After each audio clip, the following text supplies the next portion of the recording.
Hello everyone, it's Scott, and we're back to talk about the top 10 rare cards likely to impact standards from Murders at Karlov Manor. So there are a lot of good cards from the set, a lot of interesting rares. It was hard to pare it down to 10, but I have here, and I think these are the ones that are likely to have the most impact over the next 3 years. Now, with that being said, remember to like and subscribe so you can get further content like this throughout not only Murders at Karlov Manor spoiler season, but future spoiler seasons as well.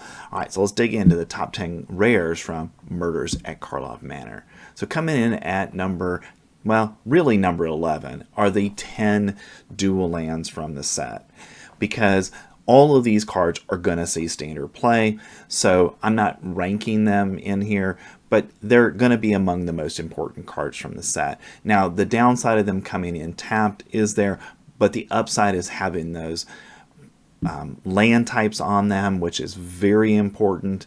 And then I think also that surveillability will be beneficial in standard. So I think pretty much all of them will see play over the next 3 years, because we already are seeing cards that come into play standard that are lands that are seeing some play. Obviously the Triumphs from New Capenna do that, and I think probably where we'll really start to see them seeing significant play is after the Triumphs from New Capenna are no longer standard legal. I think that's when we're really going to see these cards stand out. Coming in number 10, we have Layline of the Guild Pack. It has dual mana symbols on it, so it's a Simic, it's a Selesnian, it's a Golgari, it's a Gruul mana that you would pay for this enchantment. And if Layline of the Guild Pack is in your opening hand, you may begin the game with it on the battlefield, just like we've seen with previous Laylines.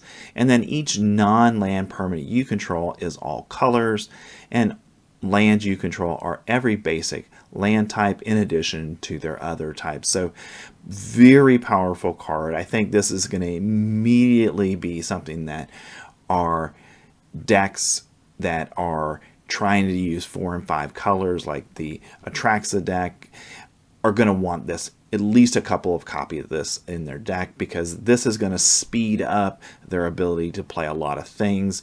So I think this is going to be a bang-up card in standard, and where it ends up in terms of its power level is, I think, to be determined at this point. But I think, based on the power of past ley lines, this one's going to be a pretty good one.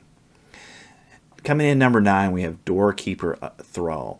For 1 and a white mana, you get a creature that's a Thrall. It's a 1/2. It has flash and flying, and artifacts and creatures entering the battlefield don't cause abilities to trigger.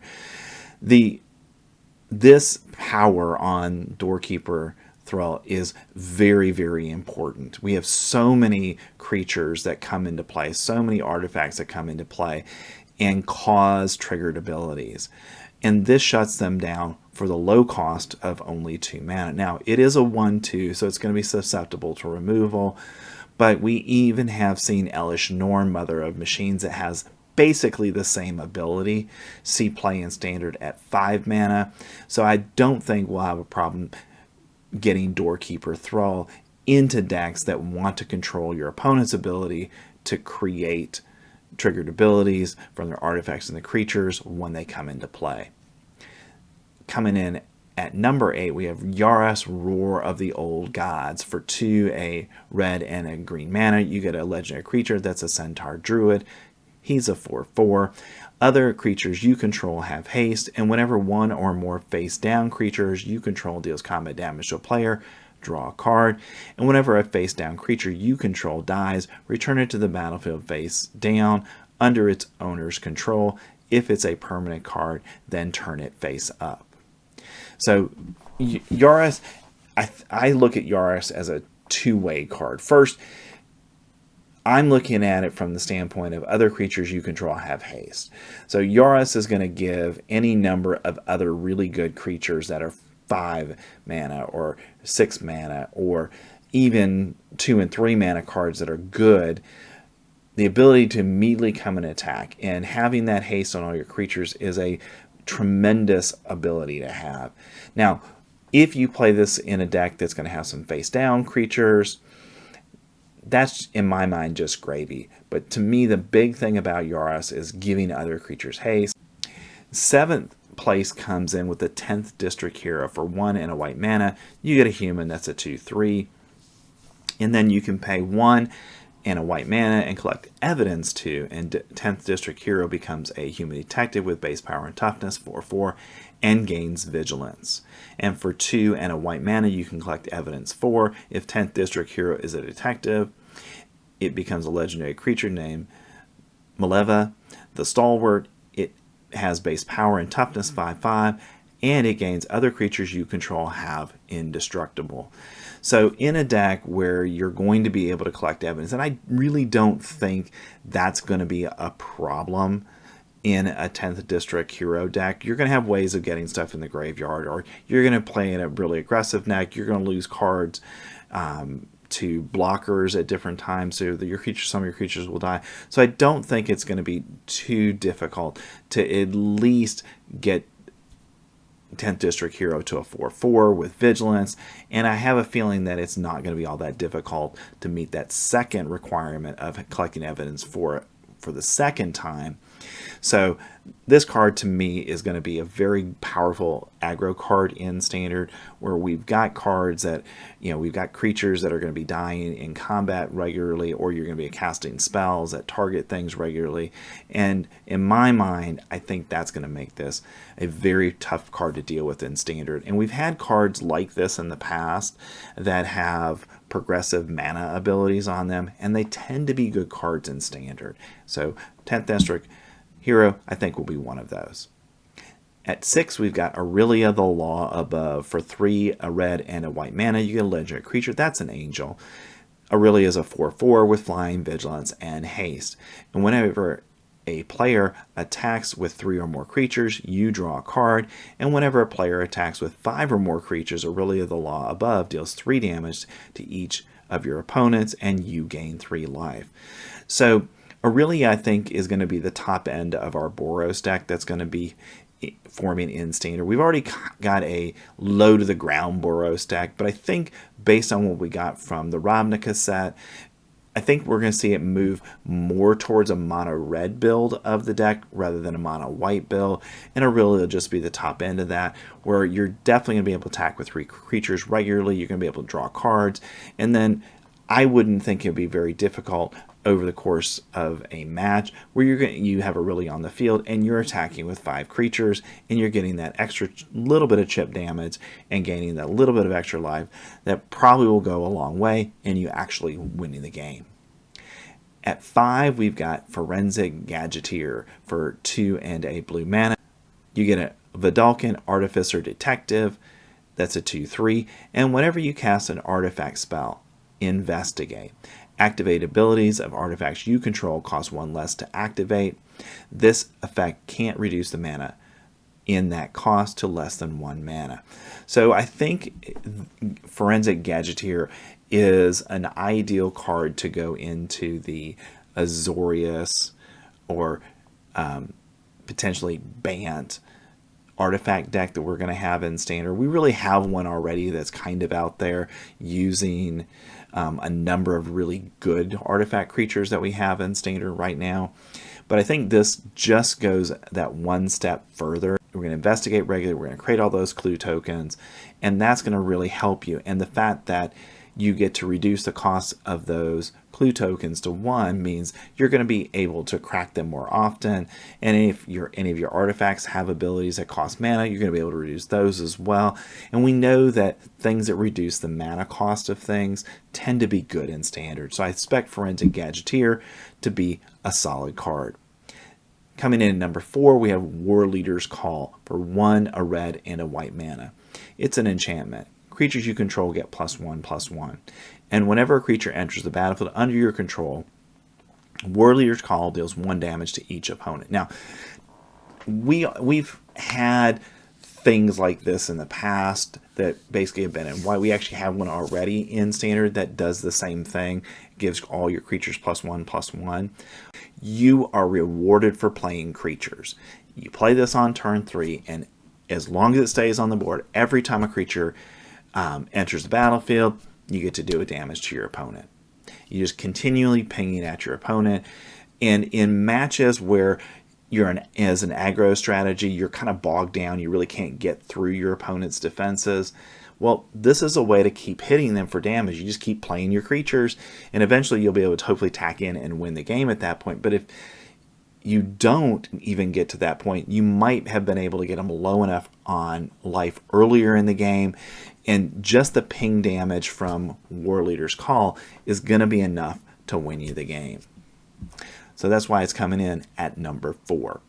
At number 3, we've got Kellen, Inquisitive Prodigy for 2, a green and a blue mana. You get a human fairy detective. That's a 3/4 with flying and vigilance. And when Kellen, Inquisitive Prodigy attacks, destroy up to 1 target artifact. If you control that permanent, draw a card. So Kellen's ability to destroy an artifact is why I'm ranking it this high. We know that there are going to be artifacts running all over Standard for at least the next year or potentially longer, because there are so many good artifacts that have been printed. And on top of that, we all have all these clue tokens and map tokens and blood tokens. So Kellen's going to be able to use that ability consistently to kill artifacts on your opponent's side. But also, you may want to just sacrifice one of your own artifacts to Kellen's ability and then get the benefit of drawing that card. So I see this as a dual threat in Standard, where it's going to be, hey, I can go kill whatever I need to on your side that's an artifact, but also if I've got an artifact laying around like an extra map token, well, I can sacrifice that and get the benefit of drawing that card. Now, Kellen also has an adventure, Tail the Suspect for a green and a blue mana. You get a sorcery and you get to investigate. You may play an additional land this turn. So Kellen's ability is going to create you that investigate token that you can then later in the game, when you've got Kellen on the battlefield, you can go ahead and attack with Kellen. You can actually then sacrifice your clue token to Kellen's ability and draw that card, and now you've done it for no mana at all. So I think Kellen has a definite place in Standard. The question is, are we going to get a Simic deck that's good enough to compete against the overpowered black decks in Standard?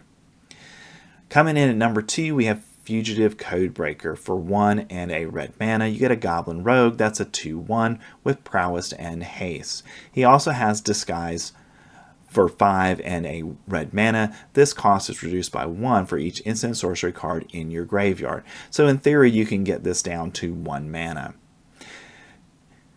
And when you cast it for its disguise cost, this card would be face down, and it's a 2/2 with Ward 2, and you do that for 3 mana. And then when you turn it up, okay, Fugitive Codebreaker is turned face up, discard your hand, then draw 3 cards. So depending on where you are in the match, I think early in the game, you're probably playing this for 2 mana and then getting the benefit of that prowess ability.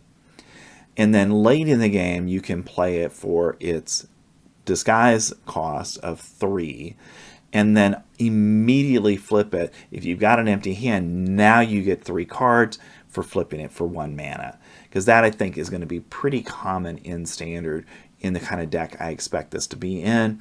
So I think very, very powerful card that's going to be an interesting build around in Standard. Coming in number 1, I have Tesa, Opulent Oligarch. For 1, a white and a black mana, you get a legendary creature. That's a human advisor, and is a 2/3 with Death Touch. At the beginning of your end state, investigate for each opponent who lost life this turn. So I see Tesa going into a relatively aggressive deck where you're going to be doing damage to your opponent every turn, and then you get to investigate every turn. You get to create a clue token every single turn. And when a clue token you control is put into the graveyard from the battlefield, create a 1/1 white and black spirit creature token with flying. This ability triggers only once each turn. So in theory, you can crack a clue token on your turn, crack one on your opponent's turn, and you get 2 1/1s with flying that are black and white spirits out of this. I think Tesa's a token generating engine as long as you can protect her, and I think you just throw a Skrelv or something like that into your deck to make sure that happens. And then Tesa has potentially the ability to kind of take over the game if you're able to do damage to your opponent every turn, which in Standard isn't always that difficult to do because we have a lot of evasive creatures, and the consequence of that, Tesa's ability is going to activate every end step. Then you can crack that clue to then create the 1/1 white and black spirit creature token. Oh, and by the way, get a card as well.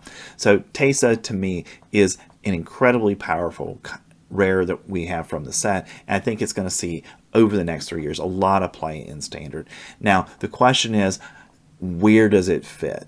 And I think that's the only thing right now holding it back, because we really don't have an Azorius deck right now that's really working in Standard. But once we have one, and I think with Tomek and Tesa, we've got the start of a really good Orzhov deck, and I think we're going to find a way to make this work in Standard. That's my top 10 rares from the set.